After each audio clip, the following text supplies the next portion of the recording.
ഏഴര പൊന്നാന എഴുന്നള്ളി വന്നപ്പോൾ ഏതോ കിനാവിൽ ഞാൻ ലയിച്ചു പോയി.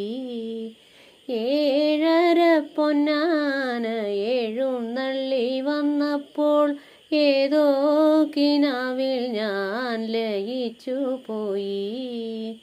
പാണ്ടിയും കേട്ടില്ല, പഞ്ചാരി കേട്ടില്ല, പാണ്ടിയും കേട്ടില്ല, പഞ്ചാരി കേട്ടില്ല.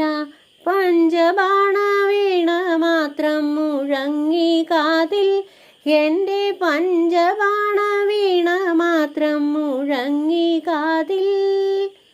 ഏറ്റുമാനൂരമ്പലത്തിലെഴുന്നള്ളത്ത് മുന്നിൽ കാത്തു നിന്ന പൂവമ്പൻ്റെ പള്ളി